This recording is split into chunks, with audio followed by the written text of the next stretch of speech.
In this video, I will show you how to configure server-side tagging for Shopify. You'll learn how to install it, how to add tags like Google Analytics or Meta, and then do additional configuration for higher data accuracy. Let's take a look. Here I have a demo Shopify website that has a custom domain. So if you want to implement server-side tagging, your Shopify website also must have a custom domain or a subdomain of your domain. The next step will be to create a Google Tag Manager server container and then host it somewhere. A very popular solution where to host it is Stape. Compared to the Google's cloud platform, they offer a better pricing, but they're still reliable. So you should go to stape.io and then create an account. Here you should enter your email address, then select the location where you want to host that server. If most of your traffic is coming from European Union, then you can select the EU right here, then agree with terms of service and sign up. Then you will be asked to confirm the email address. I will now pause the video and we'll do that. Once you confirm your email address and finish creating the account, the next step is to create a server-side Google Tag Manager container. What's good about Stape is that they offer also a free plan, which is more than enough for you to play around and decide whether you like them or not. So click Create SGTM Container. And then once you go here, you will be asked to enter the container name. So for example, I will call this SGTM Playground Shopify. And then you will be asked to enter the container configuration. To get that, you should go to Google Tag Manager. So that's tagmanager.google.com. And then either create an account if you have never done that before, or if you already have an account for your company, then you can just click here and create a container. Then let's call this like this, for example, and then SGTM, then select server container and click create. Then switch to the manual provision of the tagging server because the automatic one will create your server on Google Cloud Platform. And we are using another provider. So let's copy the configuration and then go here and paste that configuration. Then click Create Container. Here you can select the pricing plan. So if this was a real project, then you would need to choose one of these. The pricing is based on incoming requests to your server. But in this video, I will select the free option. And then normally you could use the upgrade container for the next year automatically. But in this case, since I am just planning to play around with the free plan, I don't need that. So I will click continue with free plan. And the server is already running. If you are quicker, you might still see something like deploying, but it will take several minutes and then your server will be ready as well. Then the next step is to map a custom domain. Even though Stape provides you with this domain, you should definitely use your own instead, because if you're using this third-party domain, you will lose a lot of benefits of server-side tagging, like the extension of cookie lifetime or proxying your Google Tag Manager and Google Analytics through your own domain. So here, let's click Add Custom Domain and then enter something right here. So in my case, the domain is shopify.gtmplayground.com. The main domain should be this one, but you should use a different subdomain. And that subdomain should be reserved only for server-side tagging. Just for testing purposes, I will enter, let's say, abc.gtmplayground.com. You might be tempted to enter something like SGTM or Analytics or Data or whatever, but some browser extensions might be more aggressive, and if they notice, let's say, SGTM in the domain, they also might treat this as an Analytics or tracking domain, and they might block that. So your subdomain should not be obviously related to Analytics or tracking. Then select Add CDN, keep using Stape's global CDN, and then let's connect that domain manually. Click Next. Here you will get two CNAME records that you will have to enter in your domain settings. I am using Cloudflare, but it's perfectly fine if you're using some other provider where you manage your domains, but basically you just need to find some section where you can control the DNS records of the domain. So now I will add a record, which is CNAME. And then here, let's enter this highlighted part, which is ABC in my case. And then the value should be this one. So copy it, paste it here, disable proxying, and save. Then add another record, which is also CNAME. This time it should be load.abc, then this, disable proxying, and then in the target, let's enter this value. So copy and paste it and hit save. Now let's go back to Stape and click verify. Now this process depends on what kind of DNS provider are you using. With Cloudflare, it's quite fast. It takes like maybe 5 minutes or so, and this will be verified very quickly. But with other providers, things might get slower, and in some rare cases, you might even have to wait up to 72 hours. But again, I'm using Cloudflare, so this should be quite fast, and let's see what happens if I reload the page. And here it is. Now this subdomain is verified, and I will be using it for my server-side Google Tag Manager setup. Also, did you know that 85% of you who watch my videos are not subscribed? If you want to stay up to date with Google Tag Manager and Google Analytics, and if you want to get this kind of videos first, then subscribe to my channel. We are getting closer to the actual installation. And for that, I will need to have 2 Google Tag Manager containers. The first one is the server container. I already have created that. And then the second container is web container.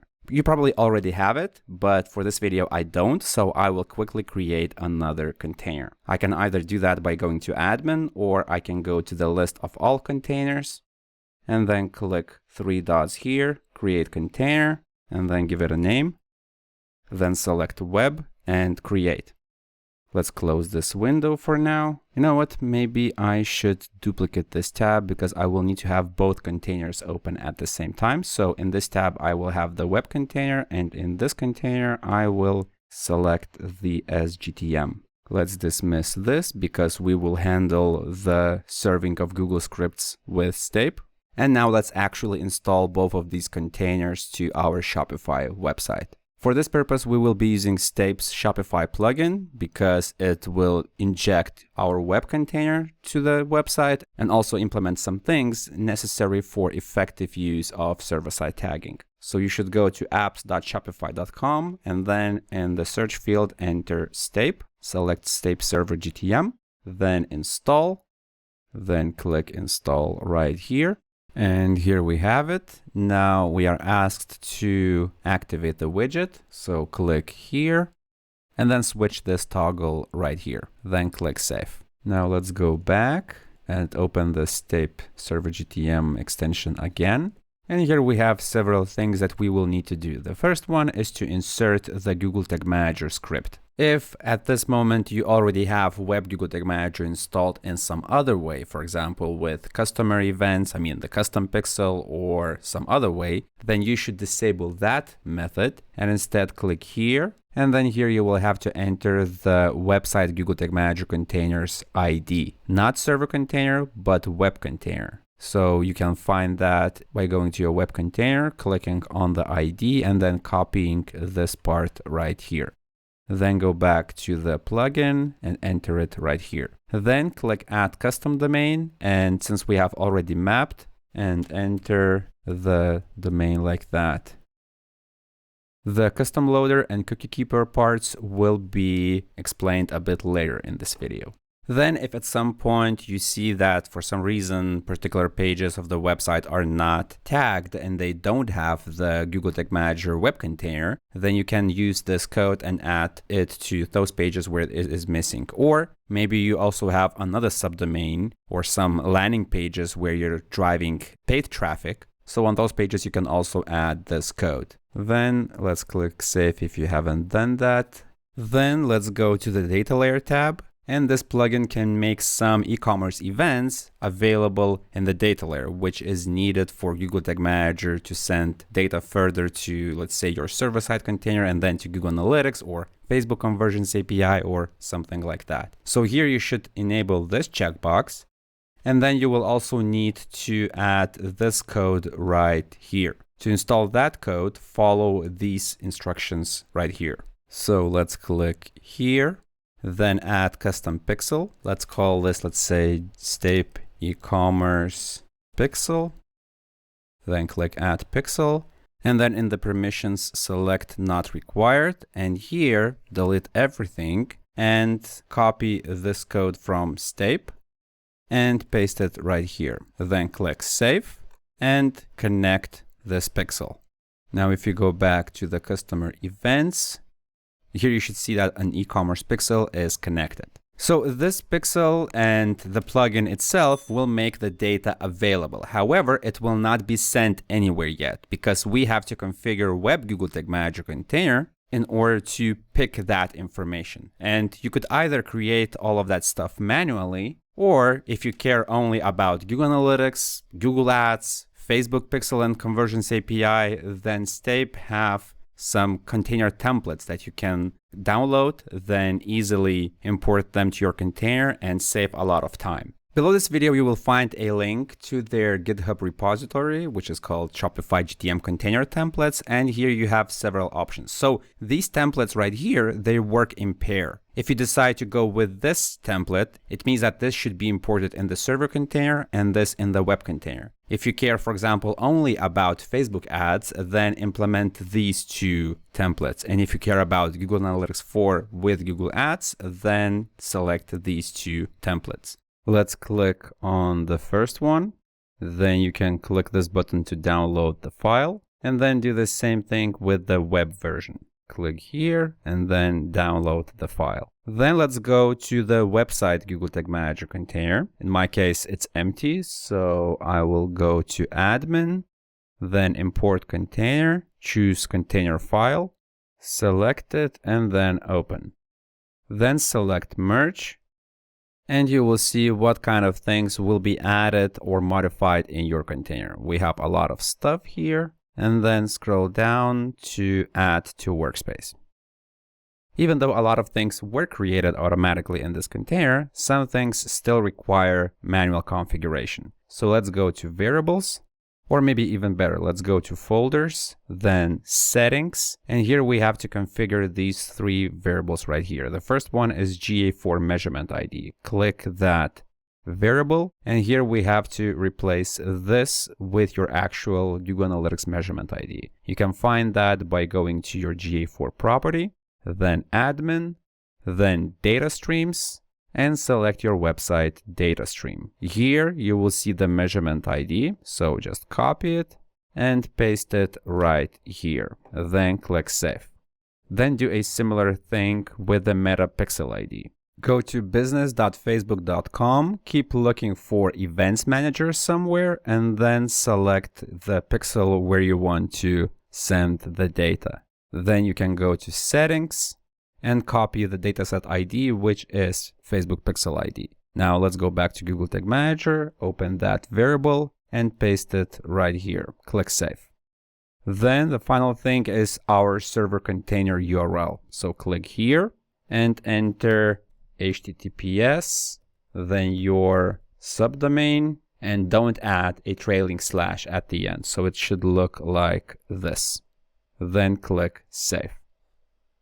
Now let's go to the server container, admin, and import container. Then select choose container file, select the server container and open. Then select merge. If you see that there are some conflicts, you can technically select the rename option. In that case, both the original file and the conflicting item, let's say tag trigger variable, they will still be added. And then after the import, you can resolve and decide which ones to keep. And if something is unnecessary, then you remove that. But in my case, I will overwrite and add to workspace. Then here we should also go to folders, then settings, and fill in certain values in these variables. So let's start with the meta pixel ID. I will clear this, go to events manager, copy dataset ID and paste it right here. Then meta API token. It could be found in the same settings section. And here keep looking for something that mentions the access token. And here it is, generate access token. Click that, then select the data set and click generate access token. Once you get it, click copy and then paste it right here. Click save. Then we have Google Ads related stuff. Let's start with the Google Ads conversion ID. So let's click that and then let's go to Google Ads. So that's ads.google.com. Then goals, conversions, summary, and then keep looking for create conversion action. I saw in the list of settings in the server container that one of the conversions is purchase. So we can create a purchase conversion for that. So let's do it. I will keep only conversions on the website, then save and continue, purchase. I will set up using code. Then here you can select certain conversion settings. In my case, I won't be changing anything. Click done, then click save and continue. And here I see the use Google Tag Manager option. Then here is the conversion ID. So I will copy it and paste it right here because for each conversion, the conversion ID is the same. And then here I have the conversion label for the purchase. So for each conversion, the label is different. Therefore, I will click on the purchase and then I will copy the conversion label from here because that's purchase. And I will paste it right here. Then I see the next two conversions, add to cart and begin checkout. So let's start with add to cart. Let's go to Google Ads. I will click finish and then I will create a new conversion for add to cart. Now I will disable the phone calls, just keep the conversions on the website, save and continue, then see all and select add to cart, set up manually. Again, you can review the conversions. For add to cart, I usually prefer changing the count to 1 and then click done. We can actually add another category just to save some time and do the begin checkout at the same time. So click add another category, see all, and then select begin checkout. Set up manually. Again, I will select 1, but this is your choice. If you want, you can count every add to cart or every begin checkout, then click done, and then click save and continue. Then use Google Tag Manager, and let's copy the add to cart conversion label, paste it right here. And then I will copy the begin checkout and insert it in this variable right here. Now it's time to test. Because of the way how custom pixels work in Shopify, the regular preview mode of the web container will not work in some parts of the Shopify website. So first we will test the steps and events before checkout. Then we will publish the container, the web container. And then we will test the purchase steps, but in a bit different way. So let's go to the server container and click preview to enable that container right here. Oh, one more thing that I forgot to mention is that we have to enter the server container URL in the container settings. So click here. Then in this section, click add URL and type HTTPS. And then the custom domain that you have mapped in Stape. So this is it. In fact, you can just copy it here and paste it like this and click save. But then let's go back to Workspace and click preview. And in a new tab, your server container preview mode should appear. And here it is. If the preview mode does not load at first time, then try to reload the preview mode and then it should start working. So once you have the server container preview mode enabled, then go to the web Google Tag Manager, click preview, then enter the URL of your Shopify store and click connect. If you see that Tag Assistant has connected and you see some things happening right here, it means that things are working so far. And on this first page load, we already see that some tags have fired. For example, we have Google Analytics, we have Facebook Pixel. And if we go to the server containers preview mode, we also see some requests right here and that the tags have fired. Now, if I go to Google Analytics, then admin, then look for debug view, I should see those events right here. By the way, did you know that I have a bunch of free ebooks on Google Tag Manager and Google Analytics? So if you want to better learn these topics, then click the link below the video, download those ebooks and get started.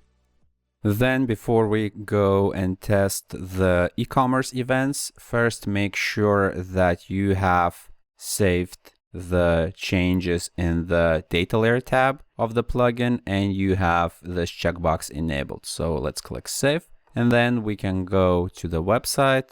I will click on a product. I will click add to cart. Then in the preview mode of the web container, I see the view item event and the information about the product. And also I have an add to cart Stape. And on both of these events, the tags fired. So in the server container preview mode, I will see the requests. Now, don't worry that there are two add to carts, even though I clicked it once. This request is coming from the Google Analytics tag, and this one is coming from the data tag in the web container. But Google Analytics will not fire on this tag. It will fire on the GA4 event instead.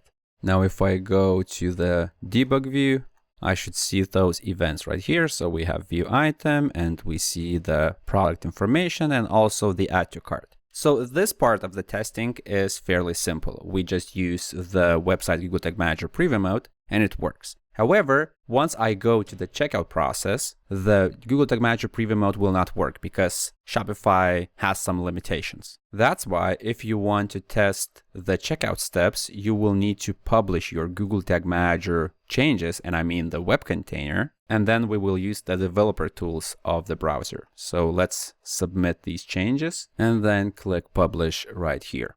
It's a good practice to give a container version a name and then click continue. Once that is done, it could be a good practice to submit changes in your server container as well, so that data client would be live even if the container is not in the preview mode. So let's click submit here. Let's also name this version and then hit publish. So once that is done, let's test the entire process. All pages on your Shopify website can be tested with the preview mode except the checkout. So first we will check non-checkout pages and we will do that with the preview mode. So let's click preview.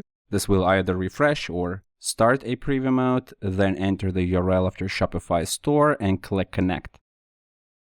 Once you see the tag assistant has connected, then let's go here. And for now, we just see like page view Stape, but nothing related to e-commerce. So let's click on a product.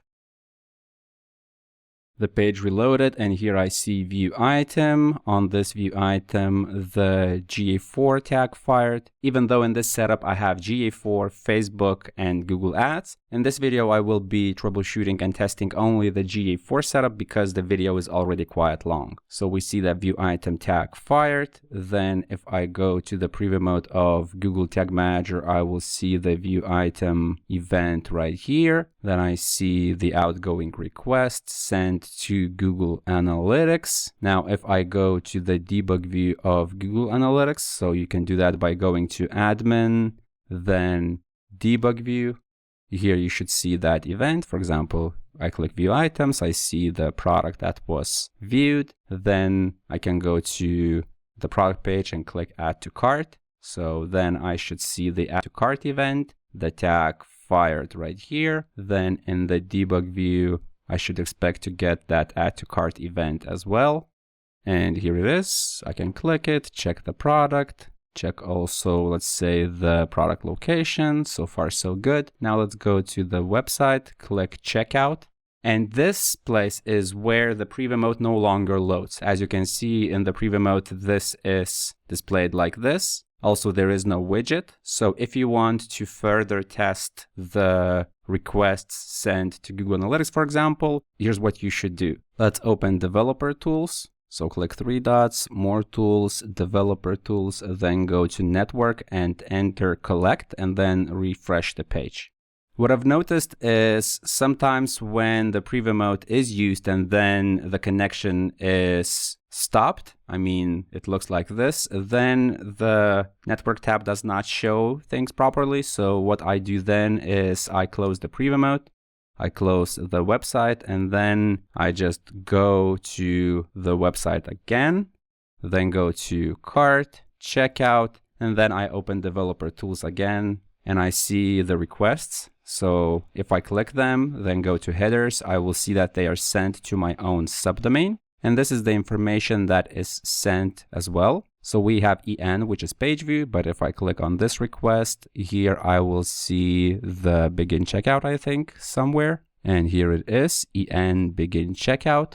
And if I go to debug view, I will no longer see the begin checkout event right here. This is because we are no longer using the web container's preview mode. So if you don't have the preview mode of the web container enabled, but you still want to see your events in the debug view, then here's what you could do. You could go to your server-side Google Tag Manager container, then go to tags, then find the GA4 base tag, and then here in the event parameters section, in the add or edit section, click add row and debug mode and enter true. Then click save and refresh the server container preview mode. If you do that, then here's what will happen. I will now reload the checkout page.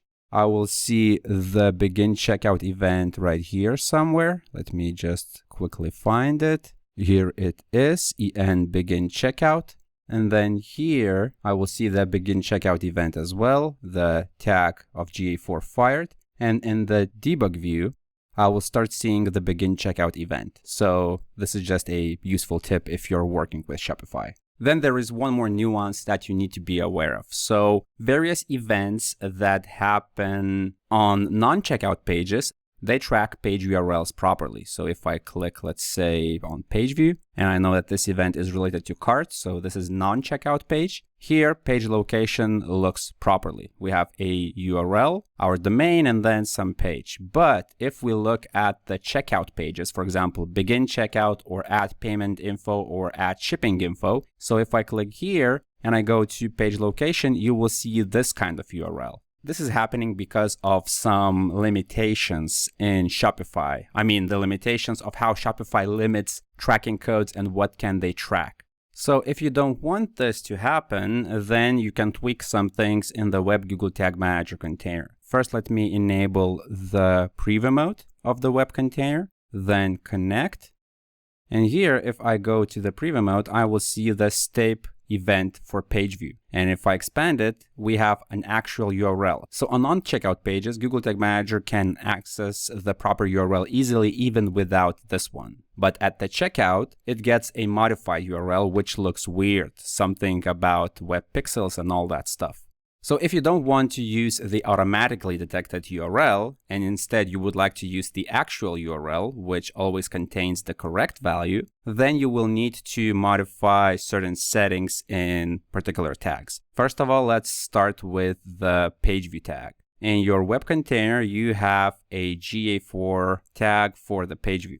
Here we can click this tag, and then in the event settings variable, click here, and then add an additional parameter, which is called page location. And its value should be a data layer variable. So create a variable, which is data layer variable. And here you should enter actual URL like this, and then paste it. Then let's name this variable and click save. So what will happen is that all these tags right here that use this variable, they will be using the other page location and it will take it from the data layer. And then let's click save. Also, another thing is that right now, this tag fires on DOM ready, but sometimes Stape page view event happens after DOM ready. So if you want to make sure that your page views fire and are able to fetch the actual URL, you should change the trigger from DOM page view to page view Stape. So let's click here, click plus, then create a new trigger, which is custom event. And then you copy this event name and paste it right here. Then let's name the trigger. I will follow the current naming convention like this, and then click save. So then remove this DOM trigger, and now this page view tag will fire on the Stape page view event. Then click save. One more thing that I realized that we could do as a safeguard is this. We can go to variables, open the data layer variable of actual URL, then edit right here and set the default value. And its default value could be the page location that we have right here. So page URL like this. So basically what we're doing is that if some Google Analytics tag fires, it will look for the actual URL in the data layer. But if for some reason actual URL is not available, then the tags will try to take the URL of the current page automatically. So there's still some chance that sometimes the value will be fetched and it will contain this weird web pixel, but that should not happen very often. So now click save. And this should look okay. So let's click preview to refresh the preview mode. Or actually, no, maybe we should just publish this because we want to test also the checkout. So first, maybe I will check the product pages and other pages that are non-checkout. So I will click this product. Then I see the view items Stape. As you can see, it also contains the actual URL. So this looks okay so far. Now I will go to the debug view, check this view item event, page location looks correct. Then page view event also looks fine. So this seems okay. Now I will click submit, then give it a name, fixed page location, publish, and then let's close the preview mode, close the website, and then I will go to the page. Then I will go to network in the developer tools, go to cart, and then I will click checkout.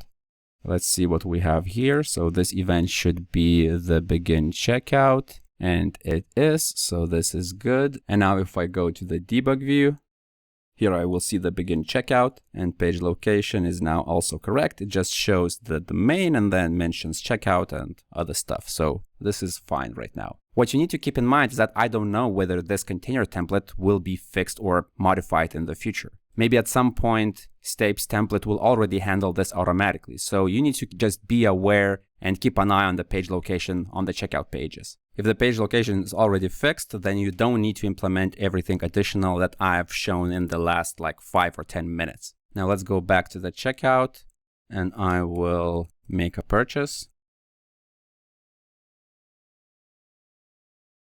Then let's click Pay Now. And I see some additional requests sent to Google Analytics. I see the EN at shipping info. Then here I see EN at payment info. Then here I have the page view, and here I have the purchase. Now if I go to the debug view, I see those events, and this is the key event, which is a purchase. And I see what kind of products were purchased, and also things like currency, then value, and all other things. And before we end the video, there are 2 more things that you should do. And you should do that in the admin panel of your Shopify. Go to Stape Server GTM plugin. And then if you haven't done that yet, enable custom loader. So click this checkbox, and here you have to enter the container identifier. You can do that by going to your Stape account, then go to Power-Ups, and then here you will see the button Use near the custom loader. So click Use, then enable it, then click Save Changes, then scroll down, make sure that you have selected your own subdomain right here. Then in this field, enter your WebGTM container, which is available in many places of the web container interface. For example, you can click here and copy this part. Then also enable GA4 ad block bypass, and then select the platform Shopify. Then click generate, and you will get the instructions. So this is the container identifier. You can also find that identifier just by going to your container. And then here is that identifier. It's the same thing. So once I have this container identifier, I copy it. Then I go here and I paste it in this field right below the add custom loader. So this feature will make sure that fewer browser extensions will interfere with your tracking, because your request URLs will be modified in a way that it will be more difficult to identify that this request is related to analytics or tracking in general. And then there's another feature which is called Cookie Keeper. It is designed to prolong the lifetime of cookies, or in this case, actually, it will try to recreate the cookies after they expire. So if the visitor comes to your site after 8 days and certain cookies have expired, then Cookie Keeper will try to recreate them again. So to enable this feature, you will need to click here, then click Save, then go to Stape interface, go to Power-Ups, and here you will need to click Use. But this feature is a paid feature. It is available on any paid plan. So now I will pause the video and I will switch to another account which has a paid subscription. All right, here I am in another account. And here, if I go to Power-Ups, I see the Cookie Keeper. I click Use. Then I enable Cookie Keeper. And then here I can select what kind of popular cookies do I want to extend. So this applies to Stape cookies, Google Analytics cookies, and you don't have to list them one by one. These options cover multiple cookies. For example, Google Analytics is using multiple cookies. If you're using LinkedIn ads, then you can extend, let's say, LinkedIn and so on. But if there are also some custom cookies, which are not listed right here, you can write them here. For example, I can enter sample cookie, because let's imagine that this cookie is loaded on my website, and we will extend its expiration date, let's say, to 1 year or something like that, and then click Save. And then your changes will be saved. Since you're using Stape's plugin installed on Shopify, then some things happening in the backend of the website will be handled automatically. And those things are necessary for Cookie Keeper to properly work. To sum up, here are the main steps that we did in this video. We created a Stape account, we created a server Google Tag Manager container, and we kinda linked them. Then we mapped a custom domain. Then we installed a Stape plugin for Shopify, and we did some things there. We added a custom domain, and we also enabled e-commerce events. And then since we chose that option, we also had to create a custom pixel inside the Shopify for Stape. Then we imported Stape's Google Tag Manager container templates. When it comes to GA4, we tweaked the page location, where it is taken from, and then we also changed the trigger for the page view event. At least these are the changes that we did right now. I don't know what will happen in the future. Maybe in the future the container templates will be updated, and these things will not be needed anymore. Then we tested everything. So we did that with the preview mode. And for the checkout, we used the developer tools of the browser. And in order to see the data there, we had to publish the container. Then we activated the custom loader, and we also activated the cookie keeper. So custom loader is responsible for modifying the request URLs, and cookie keeper is responsible for restoring the cookies if they expire. And that is how you can configure server-side tagging for Shopify. But we are just scratching the surface. If you want to learn more things and unlock more possibilities with server-side tagging, then take a look at my Intermediate Advanced Google Tag Manager course. I will post a link to it below the video. If you found this video useful, hit the like button. That will help me understand what videos do you like and what should I create in the future. Also, if you want to learn more about Google Tag Manager or GA4, then subscribe to this channel. My name is Julius, this is Analytics Mania, and I'll see you in the next video.